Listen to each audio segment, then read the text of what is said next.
cmpradio.net, the voice of Chester.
Sis, I'm Jasmine, and I have my co-host Kara over here, and I also have a guest, Zion.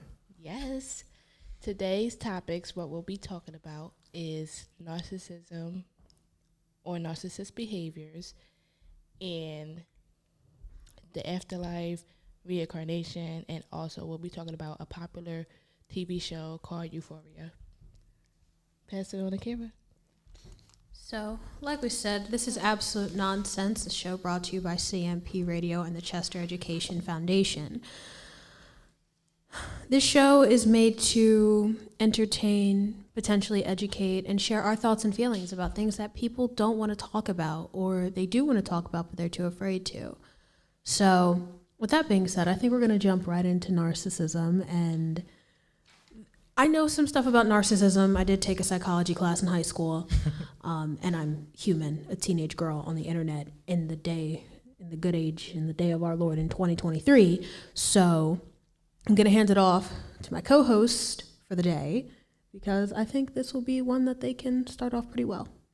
All right. Narcissism. Well, I mean, you sent us the notes on narcissism. Basically, narcissism is like an act of selfishness, self-centered, but it goes way beyond self-centered. I have a few videos explaining exactly, word for word, what narcissism is and the different type of behaviors in narcissism. G, would you mind? What is the definition of narcissism? A lot of people think it's somebody who's just into themselves. Yeah, that's what I thought. Could be anything, but it's actually almost the opposite of self-love. I'd almost call it self-hate. Wow. These are people who have no empathy for other people. They're really grandiose. They're deeply entitled. They're arrogant.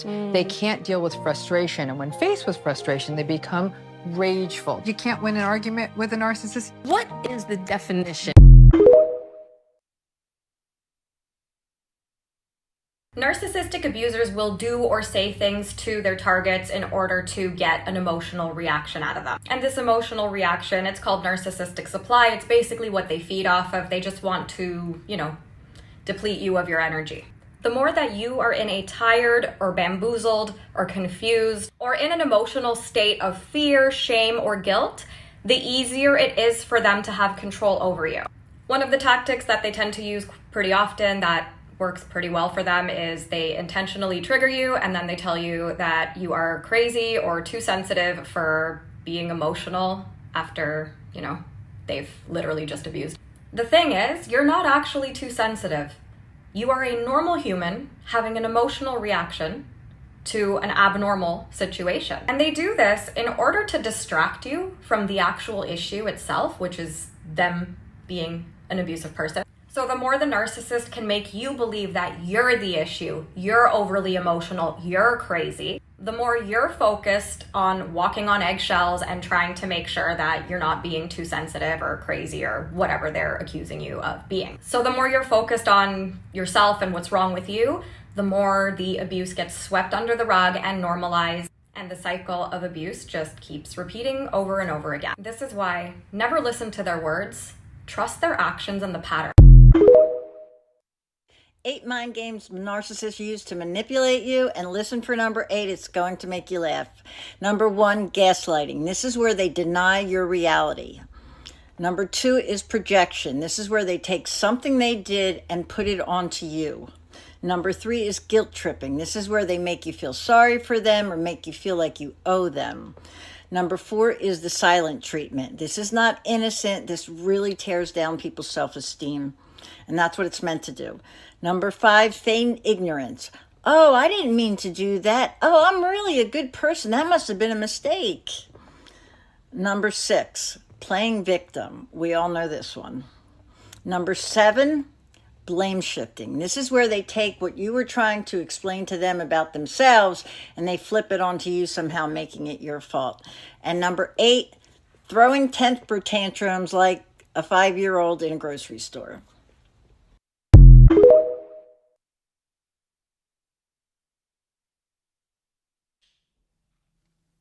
Okay, you just see videos of the people that were shown explaining what narcissism is and what a narcissist behavior is like. They are manipulative. I think more than anything, I think there's a major misconception when it comes down to what a narcissist is. More than anything, narcissism is a personality disorder. It's not a personality trait. You can have narcissistic traits, but to be a complete narcissist, that's a whole personality disorder. That takes work to get out of. They also have a lack of empathy. They don't show no empathy towards nobody. I mean, there are a lot of personality disorders that have lack of empathy. Some people have called me detached because I don't have empathy for everybody that I've come into contact with, but that would be considered a lack of empathy, and that's why people call me detached. But it's not it doesn't make you a narcissist. It doesn't necessarily make you a narcissist just because you lack empathy. There are other things that make you a narcissist. That's why it's a clinical diagnosis. Yeah, you are a narcissist. It's I feel like with the rise of the internet, psychological terms are misappropriated, like psychopath. Right. Because they'll be somebody who likes to chase people with knives is a psychopath. That doesn't necessarily make them a psychopath. It might make them a little crazy, but it doesn't make them a psychopath. A psychopath would be somebody who, went from having thoughts about death to killing small animals to then killing real people. That would be a psychopath. That would be a serial killer or a killer in general. But most serial killers are psychopaths, and they have traits that are psychotic. So I feel like narcissism and being called a narcissist is so common and appropriated when somebody is obsessed with themselves, but not necessarily displaying all the traits of a narcissist. I do, in addition to that, because you brought up what we were discussing, the misconceptions when it comes down to narcissism. I think that with our generation, and like you said, the age of the internet and everybody being able to have an opinion and have a say, and everybody's a psychologist now. Everybody can diagnose everybody. I feel like there's a little bit there's just an absence of grace when it comes down to addressing narcissistic behavior, because I feel like most people display some level of, or have some elements of themselves that are a bit narcissistic. You have narcissistic traits or narcissistic tendencies, but that doesn't make you a full-blown narcissist. Yeah. I feel like there's a difference. I feel like everybody develops some kind of defense mechanism that isn't necessarily healthy, or quote unquote, as everyone's favorite word is, toxic. I feel like everybody develops some kind of toxic traits because we live in a really toxic world, in a toxic society. But I just think that we're really quick to label people, and sometimes it's good to come to conclusions, but then I feel like in other instances it can be a little bit harmful, because you'll dismiss somebody as being a whole narcissist when they're just showing some narcissistic traits due to a defense mechanism that they've developed over time. Have you guys ever seen those videos on YouTube? Not YouTube. Ew. Like TikTok, where it's like put a finger down and like we won't tell you till the end. I've seen so many of those videos, and one of them was like, put a finger down if you have like a physical like coping mechanism. And by the end of the video, I got like, I don't know, like 5 fingers down. They're like, if you have more than 5 fingers down, you might be autistic. And I'm like, now hold on. Hold on. These are just things that people do. Like, I'll sit here and I'll fiddle with my fingers when I'm bored, when I'm nervous, just anything, because that's what I do. But that doesn't mean I'm autistic. Where our generation is like dangerously quick to jump to conclusions because to put a label or something. Yeah, and it's like a bunch of like Google, like people will hop on Google, find a term, and then now that's their new favorite word, and that's what they're stamping everybody as. Gaslighting, toxic, narcissist. Like it's like there's like it's called buzzwords. Mm-hmm. Like there's a lot of buzzwords. Gen Z, we use a lot of buzzwords, and we get caught up on it, and we don't understand that life still involves variables. Like everything varies, and it's just not like super black and white. Like we make everything really black and white. For a generation that is like, we don't need labels. We don't have to put a label on everything. We be real. Y'all find labels for everything. Mm-hmm. It'll be okay. There's a label. Let's take the LGBTQ for example. There's like, okay, there's the LGBTQ, the LGBTQIA, the LGBTQIA plus, and it's like, okay, you got the main labels that everybody knows: lesbian, gay, bisexual, trans, queer. I ran out of letters. I forgot. But then you like break it down, and then there's like polysexual and like demisexual, and I'm like, what are these things? And then when I read about them, it's just like one is about feelings, one is about physical attraction, and then it's just like, oh, I don't feel anything, or I feel everything. It doesn't matter who the person is. It matters about their personality. It matters what they look. And I'm like, at this point, this is just traits of attraction. It's not something that makes you inherently different from somebody else fully, because we all experience things like this. Like when I find somebody attractive, it's not the physical that I find attractive. It's their personality. The physical is just an added on bonus, but I'm looking at your personality more than what you look like inherently. Because you could be the prettiest person and have an awful personality, or you could be a very ugly person and have an incredible personality. So like, I just don't understand this generation and its labels for everything, but not wanting to put labels on everything. I think the ultimate conclusion is that our generation is madly confused and screwed. We're just confused. They got a few screws loose. Yeah, a few screws loose for sure. No, we don't even have the screws. It's just kind of like the flap is just sitting there waving. It's about to fall off, And that's not to say like it's the whole generation, because it's not. And this is not to be like anti-LGBTQ, anti-anything. It's just like, you don't want labels, but you make labels. You use said labels and then get mad about the labels. So it doesn't make sense to me. I don't understand that. like it's like, you can't have your cake and eat it too, You got to make a choice. You got to make a decision. It's one way or it's the other way. Yeah, that makes it seem black and white, but at some point you're going to have to choose something. Mm-hmm. And then be like, oh, well, forget about the rest, Yeah, I think we're just in a period. Honestly, we're in the first period where we're the first era where we're watching people literally go through the motions of existing and coming into adulthood and coming into self-awareness and then coming into knowledge all on social media. Like, this is the first time that this has ever happened. Like, we're watching people come to conclusions, have debates, argue, curse each other out, troll each other, make friends. Like, it's just like we're watching a group of people or a generation of people come into themselves in a way that it's never happened before. Like, everybody's just trying to figure shit out. And are we allowed to curse? I'm sorry. Go for it. I'm sorry. I curse like a sailor. It just slides off the tongue. Don't just be dropping the F-bomb. All right, every my 5 bad. minutes. I'm sorry. It's all right. But yeah, I think everybody's just trying to figure it out. It's been a couple of times where Jasmine has just unleashed, and she just went in on a picture of a biblical angel one time. I worked on it, and now, yeah, I don't cuss at all. Yeah, I but need to work on that. Concluding that this generation is screwed.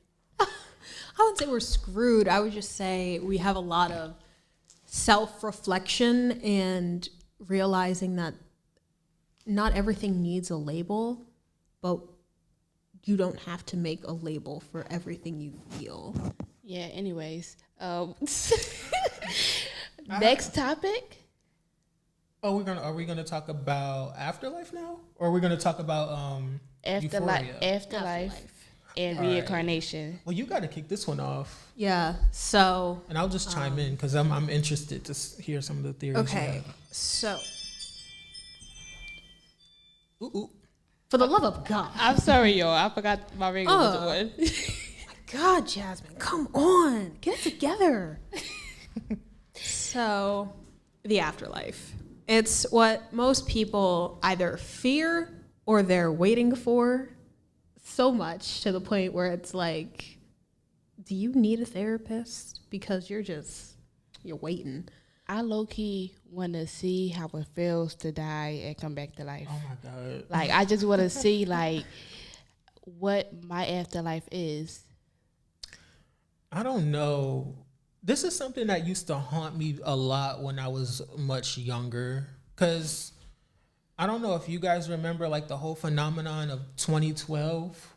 Like, it was supposedly going to be the end of the world and this and that and the third. So I was 12 when that was going on. So I kind of grew up with this thought of, oh my God, the world's going to end. I'm going to die. And then that is followed by the thought of, well, what is it like when you die? What happens after you die?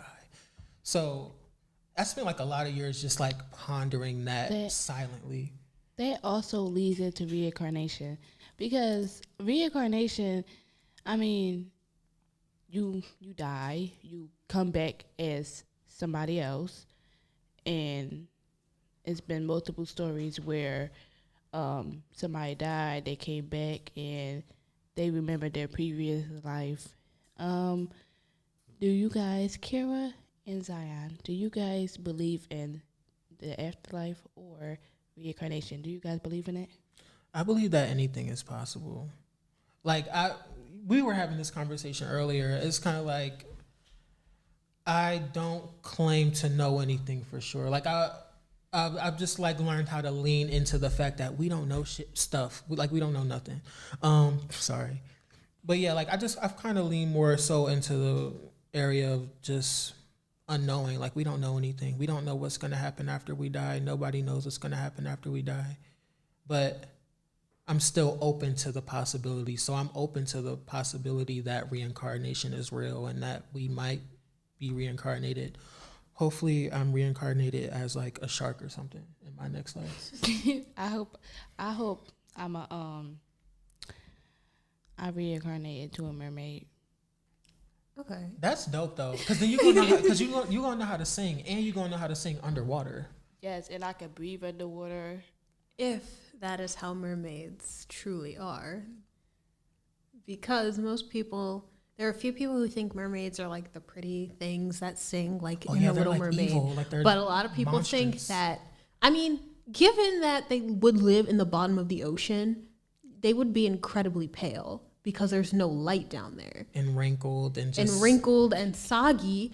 But they can sing though.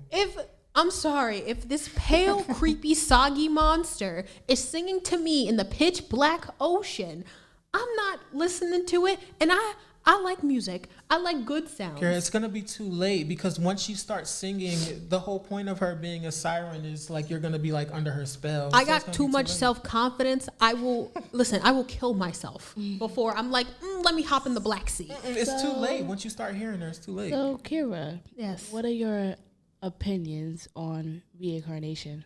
Reincarnation. So, I think that reincarnation is possible. I don't think it's the path for everyone, because I believe that there are some people that shouldn't be reincarnated who were just like, you're done. You're done. You've had enough. This is not your time. I used to be deep in it. I couldn't find anything on it, but, well, I could have, but, yeah. So, basically, these two people, they look exactly alike. And one of them died on a day. Somebody else was on the day.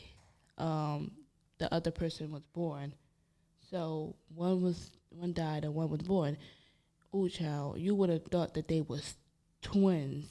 Well, it's just like the doppelganger, like the doppelganger theory, because, the theory is that all of us have one person out there who looks like us. Some people have more than one. And if you have like a generic face, I'm not going to be racist right now, but I've met so many white people who look exactly the same, and it's scary because they'll look the same. But the coincidence was, that person died and the other was born the exact same day. So they have the exact same birthday but different year. And their facial expressions, if they was together and nowadays, you would say that they twins because same everything. They got the same exact face. And that's the only reason why, I do believe in, it's like 50-50 with me. I do believe in reincarnation, but then again, I don't. I mean, it was a coincidence that they both just so happened to look exactly the same and be the exact same person. It shocked me because I used to watch videos about that all the time. Now, are they two complete strangers, or are they like from the same family? They two complete strangers that look like twins. Like you would have thought that they was twins, but they're not really. Yeah, that so happened to be a coincidence that them looking the exact same way.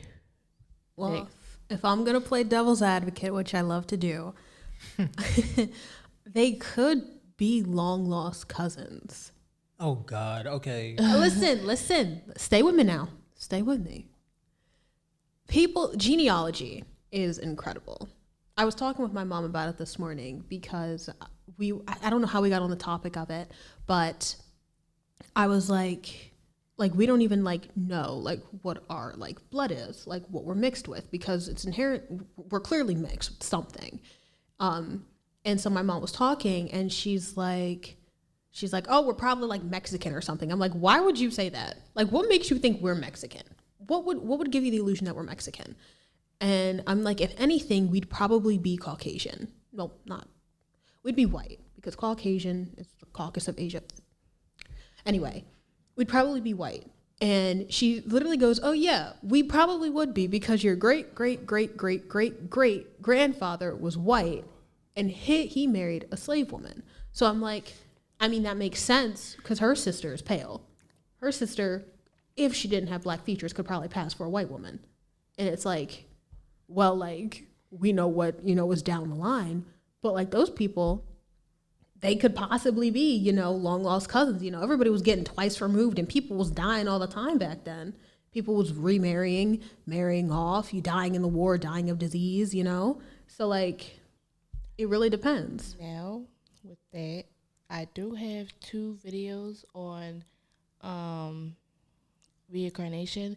One of the videos that really stood out to me was this 4-year-old little girl basically saying that she was reincarnated, and in her previous life she was a murder victim. G, do you mind playing both videos? Here's a real-life story of a 4-year-old child who told her mother that she was not her mother, and actually told her why. I'll tag her below. Here's what the daughter had to say. How many kids do you have? 4. You have 3? I have 4. How? You, Legacy, Lolo, and Adrian. But you don't have 4 kids. Why? Oh, Why not? you just don't, because I don't live with you. Where do you live? In Sand Springs. In Sand Springs? Yep. With who? With grandfather. Well, when you go to bed, you're here.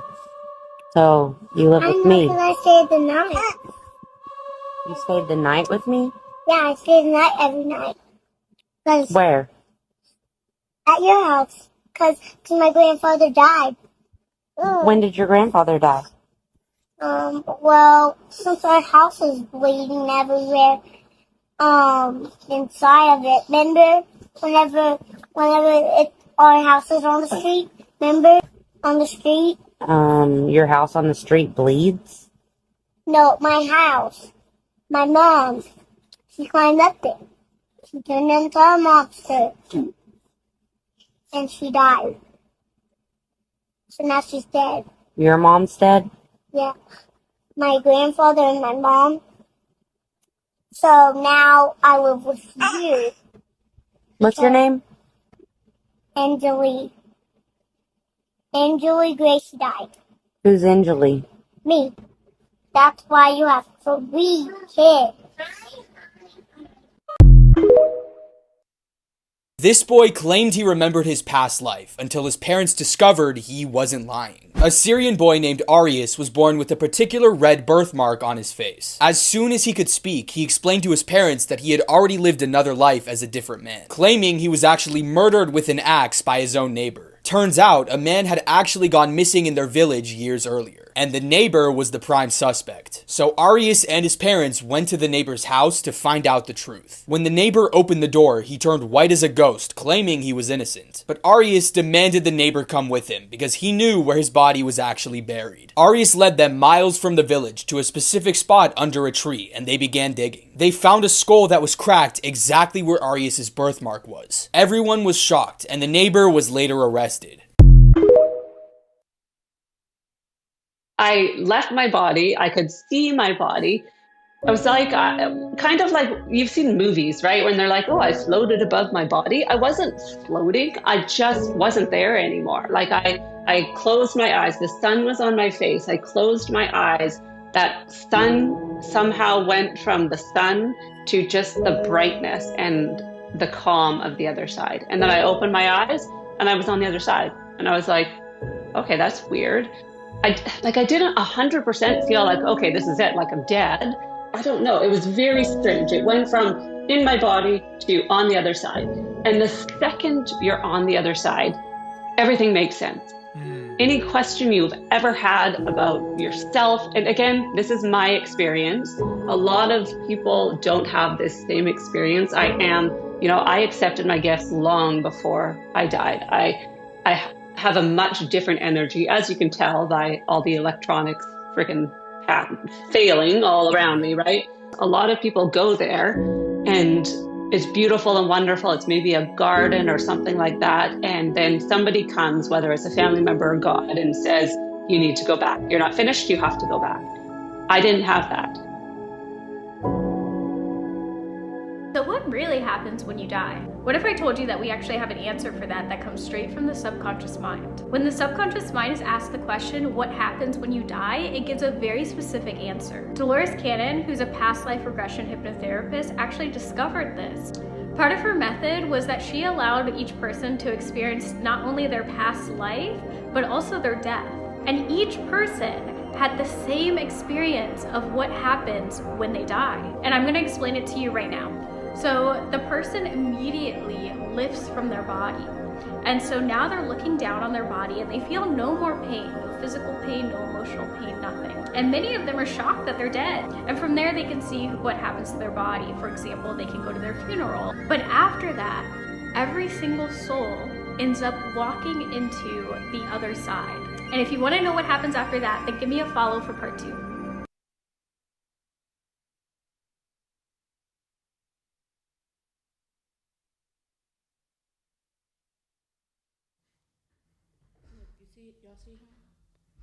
Okay, so Jasmine's showing us pictures of the dude, but those were the videos of the afterlife and reincarnation. I think reincarnation is a path that some people can take if their soul needs it, but I don't think it's necessarily necessary to be had.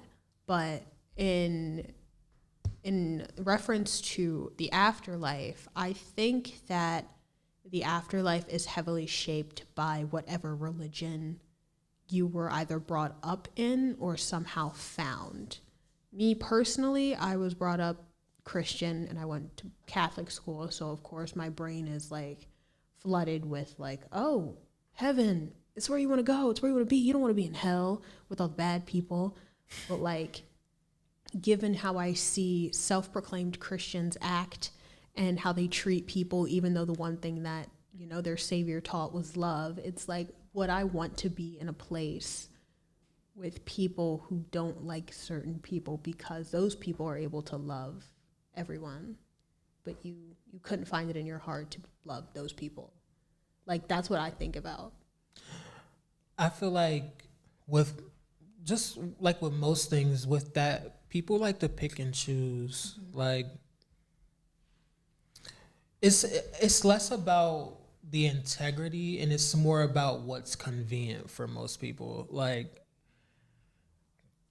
it's convenient to claim that you stand for love amongst all, but behind closed doors, or in most instances, you still choose to reject others for the way that they live or the way that they love or who they love. It's just about convenience. It's less about integrity. It's more so about convenience and just about putting on a show. Mm-hmm. That's the way I look at it, at least. And this just isn't like targeted at Christians. I feel like this is targeted at like all established religions, because they all do this with people, and they say, oh, well, the way you live your life is against my religion, so I'm not going to be kind or compassionate to you. And it's just like, well, that's bad. And it's no longer convenient. So now it's like, well, I can treat you like shit because you don't think the way that I think, or you don't move the way that I move. So that's when it stops being convenient, and that's when it stops being about integrity. I mean, it stops being convenient, it stops being about integrity. Okay, so last topic. Euphoria. So I just met you yesterday, and we fell into like a long-winded conversation about a bunch of TV shows and movies, but ultimately something that all three of us have watched and all three of us enjoy is Euphoria. We started discussing the character dynamics between Cassie and Maddie, and then Rue and Jules.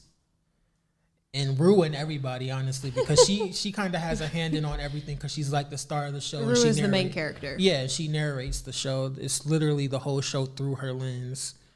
But what did we exactly want to talk about regarding the show? Did we want to talk about?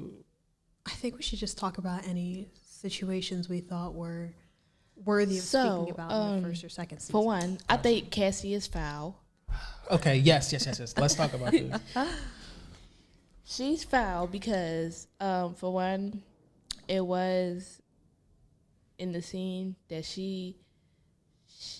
her best friend, her quote-unquote best friend, she had like a sort of affair, you could call it, I guess, with her best friend's ex-boyfriend. I think that's foul because at the end of the day, if you my friend, you don't go ahead and do that with anybody that I have dated or talked to, let alone slept with. See, I think that this is the part where, like, my opinion differs, but it's not like I'm firmly on either side, but I see both sides of this dynamic. In season 1, Cassie was done wrong by everybody. If you remember, like, they had leaked like some pictures of her and stuff like that. And Nate, who was Maddie's boyfriend at the time, and they were like this for the first season, even though they were going through shit. Nate was like in on it, like he was like talking like really bad about Cassie, and that was Maddie and Cassie were supposed to be like best friends. And I don't know, I feel like if I'm dating somebody, I'm not gonna let them talk shit about my best friend. And I feel like that kind of fueled Cassie, like the way that Cassie was acting in the second season. Not to say that it's justified, but having everybody like dog her out and talk about her and like play on her name probably fueled that character, like that arc. Like she kind of became the villain in the second season. I also feel like the situation with her dealing with Nate was not justified, but the way that I look at exes is kind of like, once you break up with somebody, you can't really control what they do anymore. Even if it's an extreme inconvenience and it's very unfortunate, they might end up dating your best friend or they might end up being with your best friend, but it's like, that's an ex, it's a thing of the past. So you can't really be caught up on what they're doing and who's doing what with them, because you can't own a person forever just because you guys used to date.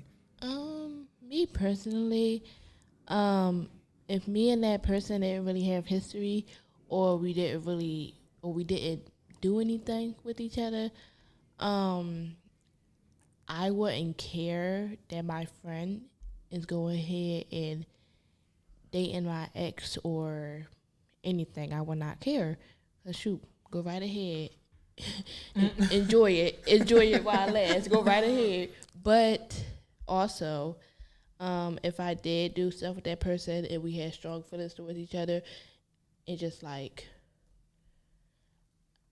that's breaking trust and breaking a friendship, because I mean, it could go either way. It's 50-50. Yeah, that's how I look at it. For me, I think, like, if I were in Maddie's position, right, and my best friend Cassie started dating my boyfriend Nate, I would just have to I feel like you just got to get over it, because it's like, it's unfortunate, but what can you do about it? Are you going to hate your best friend now forever, and you're going to be mad at your ex forever, and you're just going to be bitter and off to the side, or are you going to just get over it and just be like, whatever? I mean, I'm going to say this. In context in which Maddie and Nate broke up, I don't think anyone should be with Nate. True. He held a gun to her head. This is true. But Cassie didn't know that, and they were fooling around before that happened. I don't even care. Cassie. I'm playing devil's advocate. I know you are. If Cassie saw how her best friend was getting treated by Nate, yes, she saw the love, but she also saw the pain that it brought her best friend. If you can see that and you still choose to actively get with your best friend's ex, I don't feel bad for you, because you made a conscious decision to be stupid, do something stupid, and now you're in a messed up situation that your best friend just escaped. And if you're expecting sympathy from your best friend, don't, because she went through that, is upset with you for putting yourself through that, and now you have to deal with the consequences of your actions. I do get that point. I never at one point felt bad for Cassie, except for in the first season when, they violated her and they posted her pictures and stuff like that. That was wrong. But after that, Cassie. Yeah. I never felt bad. I did not feel bad for Cassie once in the second season. Cassie, not only, in the first season, she was a victim, of course, but the second season, she did not help her case at all. Like, she just was kept doing stuff on top of doing things, on top of messing with people's boyfriends, on top of doing and then be crying. She would be. That's one thing. That if one thing Cassie gonna do, she gonna cry. Sob. She gonna give you a sobbing scene. She gonna have a breakdown. She gonna have a whole story prepared too. Meanwhile, her sister got her life together. I love Lexi. She got jealous of her sister, because her sister was doing a play, and she felt as though her sister was trying to embarrass her. When I don't think, in reality, I really don't think Lexi was trying to do that. I think she was just trying to prove a point as a play director, and she was just telling her story in her life. She did not only single Cassie out. Right. She was talking about Rue and everything, and none of the other cast members or none of the other characters felt offended by it. They was watching it. It's because I think that Cassie felt guilty. Yeah, there you go. I was about to say they wrote her character as she was portraying guilt and shame, like her hopping up and causing a scene and doing the utmost for the very least. It was her guilt manifesting itself in front of everybody, and she made a fool of herself. And then she got her ass beat. I mean, I gotta remember we can't curse. She did. It's okay. She got dragged. Rightfully so. She got slapped. She got dragged and thrown into a wall. Right. Yeah, and it was all rightfully deserved. Yeah. I do want to talk about another thing that has been on my mind since I watched season 2. And I watched season 2 when they were releasing the episodes every week. Mm-hmm. So, Jules, Rue, Elliot. I don't particularly, I liked Jules in the first season, but like toward the end of the first season, I'm like, there's something wrong with Jules. And like, it's just something that's not vibing. And then I realized what it was in the second season. What?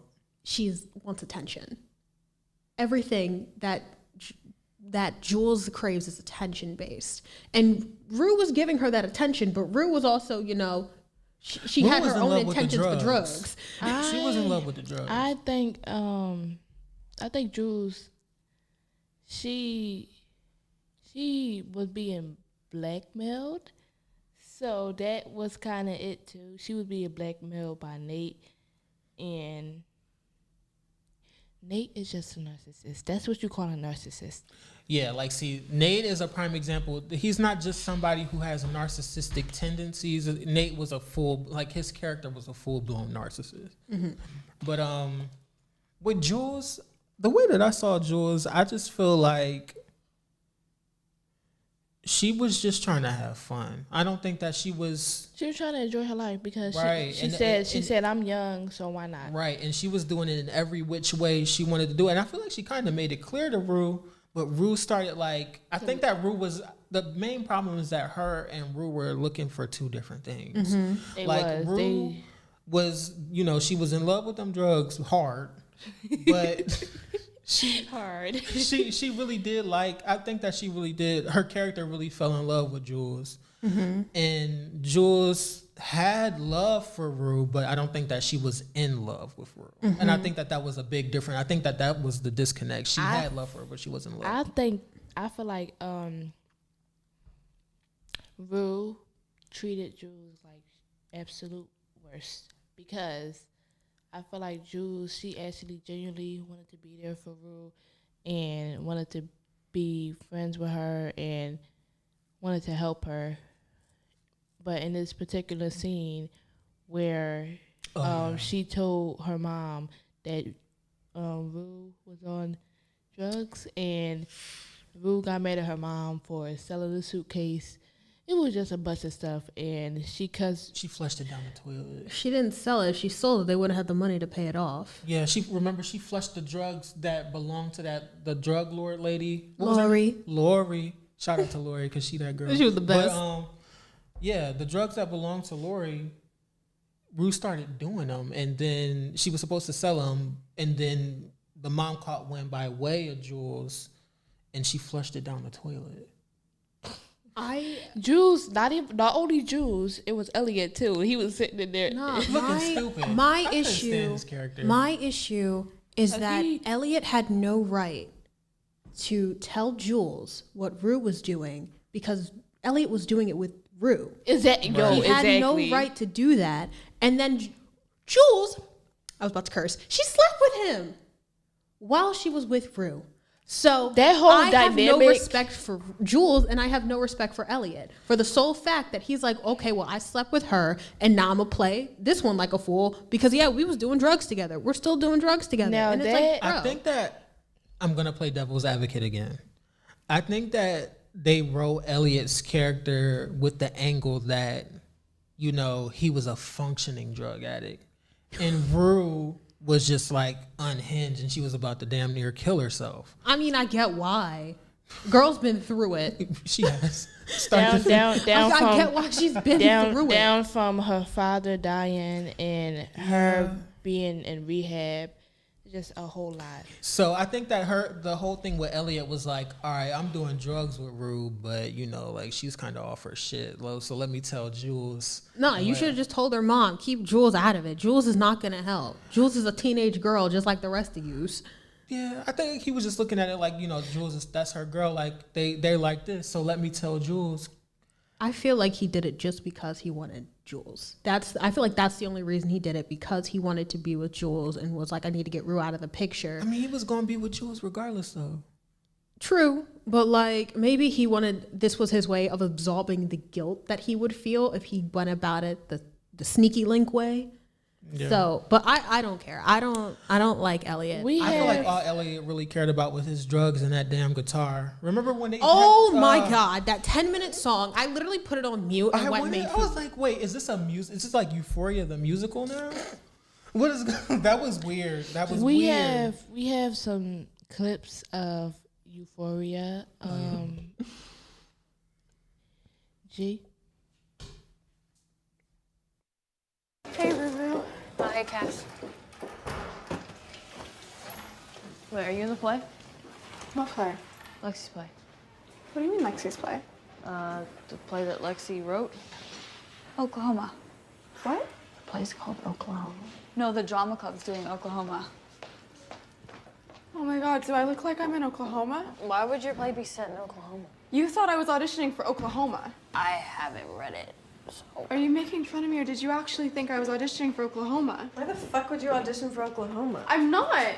Then why the fuck do you look like you're auditioning for Oklahoma? Do I? Yes. Has everyone read Oklahoma but me? Oklahoma wasn't like a play you read. Bro, are you on drugs? Yes. You relapsed? I've just been smoking a little bit of weed. Wait, I don't understand. If you're not auditioning for Oklahoma, then why do you look like that? Like what? Like a country music In star. a good way or a bad way? Bitch, you better be joking. You fucking joking? Just said the fuck Cat! Are you fucking talking? Is you talking? You are not listening! No, society puts things into your mind! I don't care about society! I feel like shit! Cat, you need to smash all beauty standards. But I can't even get out of bed! Become a bad girl. But that wasn't even real! That was the point! I found it inspiring. Shut the fuck up!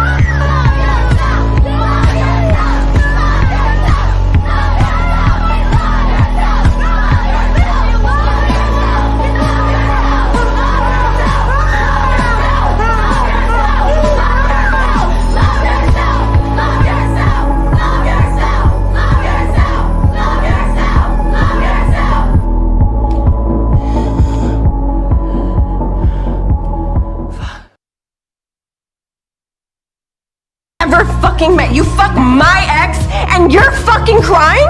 Are you fucking kidding me? I'm sorry, but I don't give a shit who's fucking who, okay? If you're gonna keep talking about it, get out of the room. Yeah, absolutely. You're being an asshole I don't even know why you're believing her. She's a drug addict. How long have you been fucking him? Be honest. Let's just do it later. Cat, shut the fuck up. How long have you been fucking him? Rue? Listen, let's just get into the car, okay? When was this? Right after New Year's. First I didn't get it, now I understand.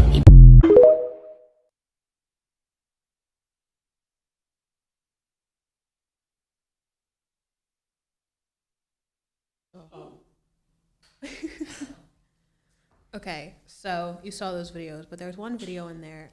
It was a character named Kat in the show, and of course she had these fictional characters screaming "love herself" at her. So we're going to talk about her now because it's kind of sad where they started taking her storyline, basically not taking it anywhere at all. Very sad. They made my girl look like a prostitute. They made her. She's just a cam girl. Yes, just a cam girl. It's okay. We support sex workers. Do what you gotta do for that coin. Do what you gotta do for that money. I mean, get that bag, period. I think they had a really good build up with Kat, but given where they wanted to take it and that the director and the actress had conflicting views about where they wanted to take the character, and then her part basically being like non-existent in season 2, and then the whole cancer thing. And I don't like how they was fat shaming her. Don't do that.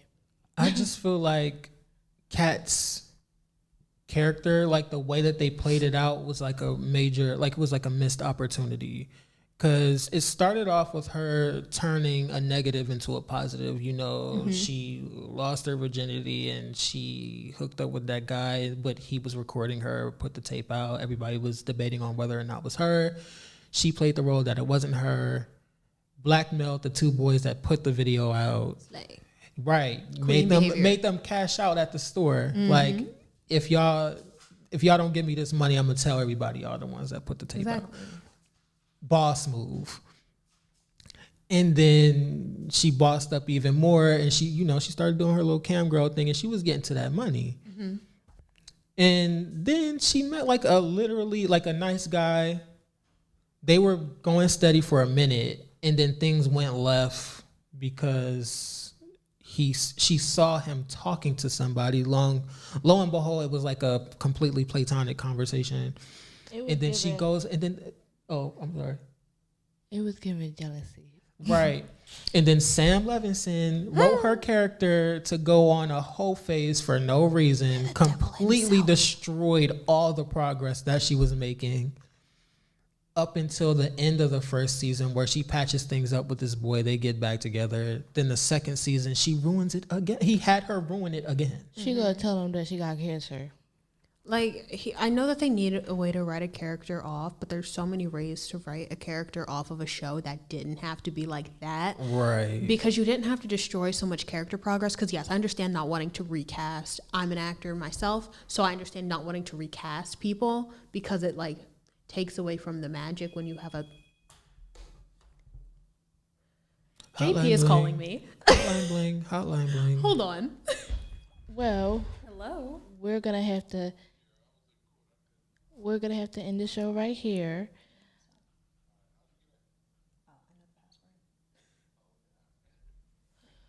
We're gonna have to end the show right here. Sorry about that. But we're gonna end this podcast right here. Yeah. Maybe we'll talk about Euphoria again. Euphoria Part 2. Yes. Yeah. My name is Jasmine, and I'm here with my guest host Zion and Kara, and we're out. This is Absolute Nonsense. Peace.